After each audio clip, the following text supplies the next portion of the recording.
बिस्मिल्लाहिर्रहमानिर्रहीम। अस्सलामु अलैकुम।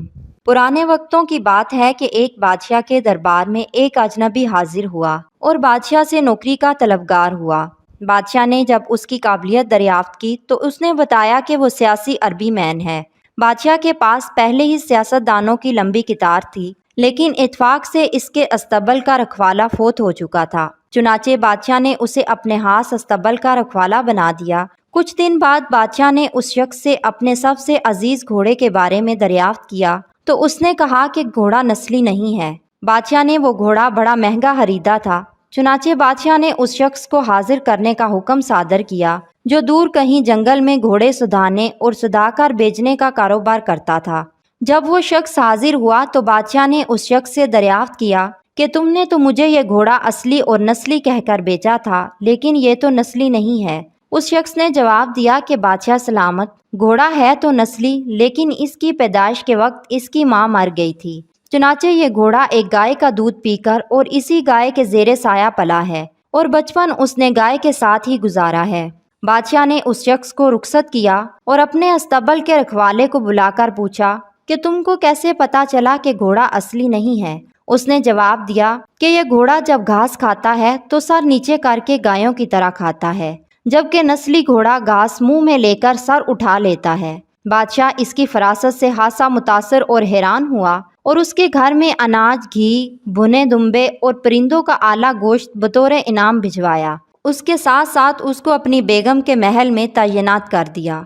कुछ अरसा गुजरने के बाद उसने अपने मसाहब से अपनी बेगम के बारे में राय मांगी तो उसने जवाब दिया कि इसके तौर अतवार तो मलका जैसे हैं, लेकिन ये शहजादी किसी बादशाह की बेटी नहीं है। ये सुनकर बादशाह के पैरों तले से जमीन निकल गई, क्योंकि उसकी बीवी एक बादशाह की बेटी थी।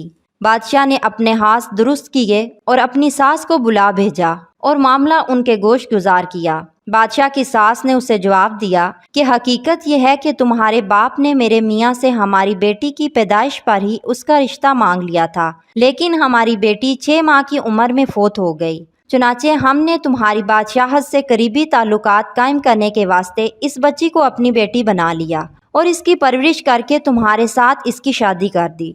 बादशाह ने मसाहिब से दरियाफ्त किया कि तुमको कैसे पता चला कि मेरी बीवी शहजादी नहीं है।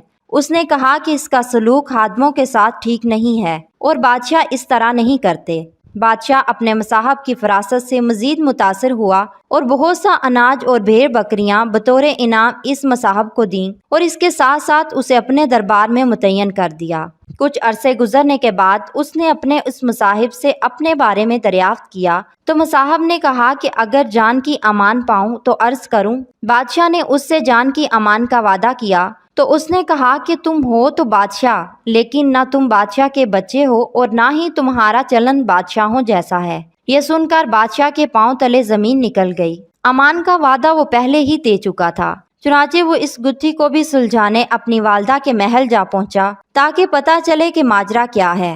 उसकी वालदा ने उसकी बात सुनकर कहा कि हाँ, तुम बादशाह के नहीं बल्कि एक चरवाहे के बेटे हो। बादशाह ने मसाहब को बुलाया और उससे पूछा कि तुम्हें कैसे पता चला कि मैं बादशाह का बेटा नहीं हूँ। मसाहब ने बादशाह को जवाब दिया कि बादशाह जब किसी को इनामो इकराम दिया करते हैं तो हीरे मोती और जवाहरात की शक्ल में देते हैं, लेकिन तुम जब भी किसी को इनामो इकराम से नवाजते हो तो अनाज और भेड़ बकरियां और खाने पीने की चीजें अनायत करते हो। और ये असलूब किसी बादशाह के बेटे का नहीं बल्कि किसी चरवाहे के बेटे का ही हो सकता है।